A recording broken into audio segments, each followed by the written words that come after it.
Israel is being accused by many people of breaking the ceasefire. The loudest voice stating that Israel broke the ceasefire and restarted the war is from the media, of course.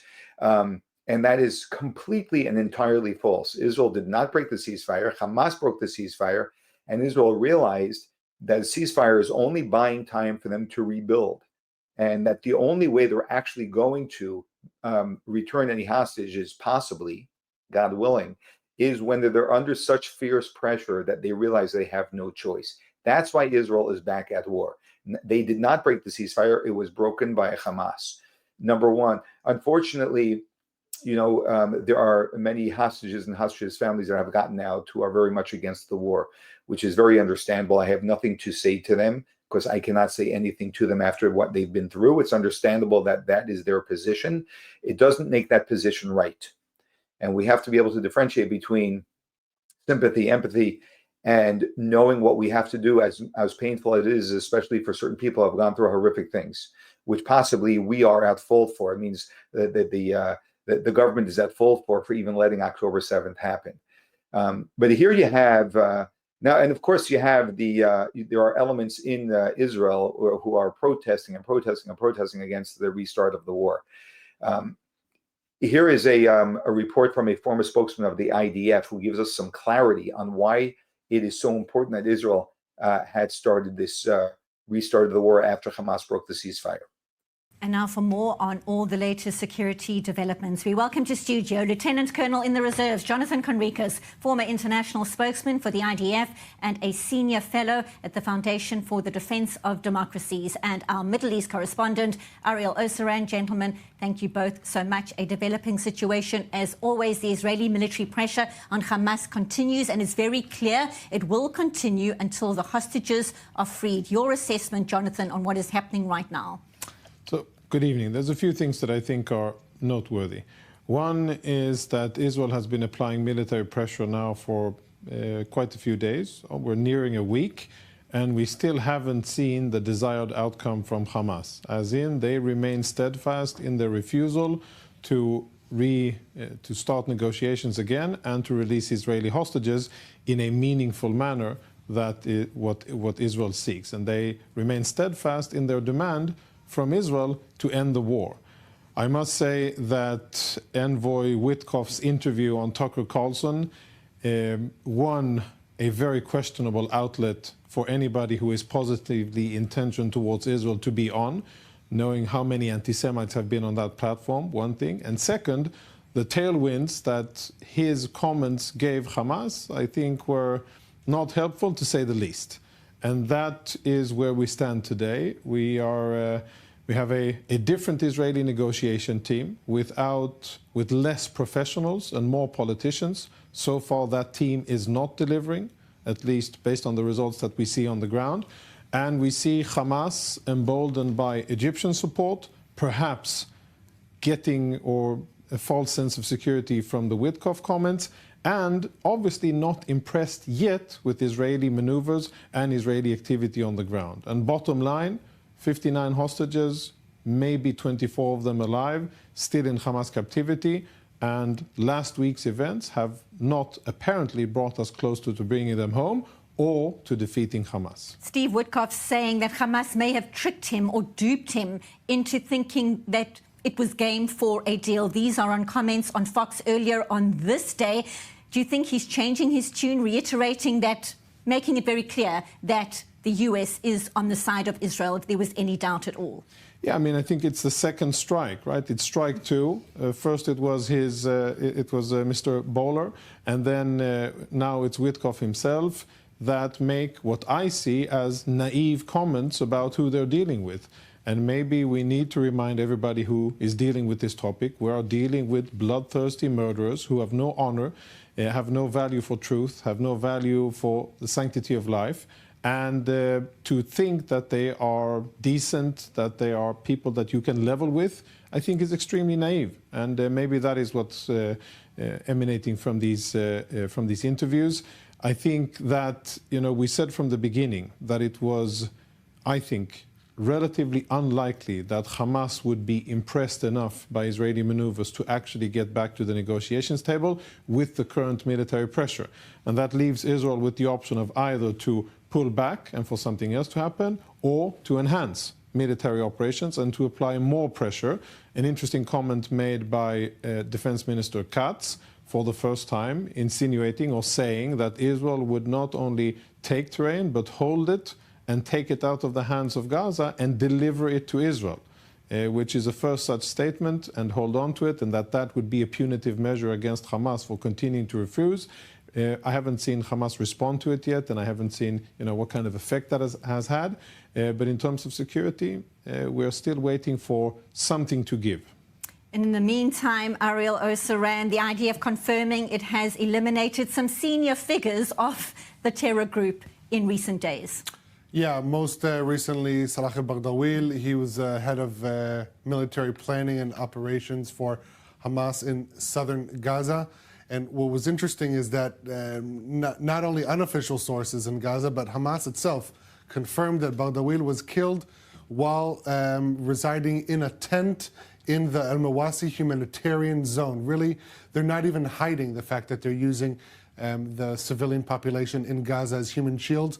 And this should be proof, or additional proof, for the international community that Hamas does not care what happens to the civilian population in the Gaza Strip, embedding themselves in an area that the civilians are supposed to be protected, knowing that they are considered legitimate targets by the IDF. That is something that should be of note to the international community. And one other note regarding the developments on the ground, the IDF issuing a statement saying that the 36th Division has been deployed to the Gaza Strip. Now, why is that important? Because that same division was deployed in Lebanon. And so we're seeing, if we talked, we've been talking a lot about the differences between this time around with regards to the ground operation in the Gaza Strip. No more gradual advancement from north to south, but we're seeing from the north, center, and south together, pretty much east to west. That is the advancement, and no more division of power. The bulk of Israeli ground forces, Air Force, are concentrating solely on the Gaza Strip. That is at least supposed to tip the scale in terms of operational capabilities that the IDF can employ on the ground and from the air. And Jonathan, your concerns around Hamas's ability to regroup, to reinvigorate itself during the ceasefire period in recent weeks, how worried are you right now? Mostly worried about their ability to enlist 17 and 18-year-old Palestinian boys and to fill their ranks of Hamas terrorists. They probably won't have a lot of time or ability to really train them and bring them up to speed in terms of tunnel operations and anti-tank operations, etc. But they will they have filled their ranks already. The big question is, how busy have they been in refurbishing tunnel infrastructure that was destroyed by Israel? And something that I think is difficult to know, have they been able to get in heavy munitions into the Gaza Strip?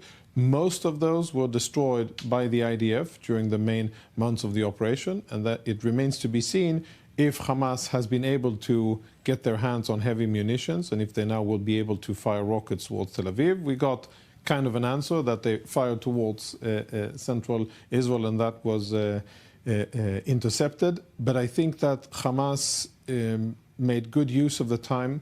They strengthened their hold on the population. And that, I think, is really what matters now. It matters less how many rockets they have. It matters how well do they control the population, how well do they control the different mechanisms that distribute food, and how entrenched are they in governing the Gaza Strip. And that, I think, hasn't really changed for the worse. If anything, Hamas has strengthened their hold on Gaza.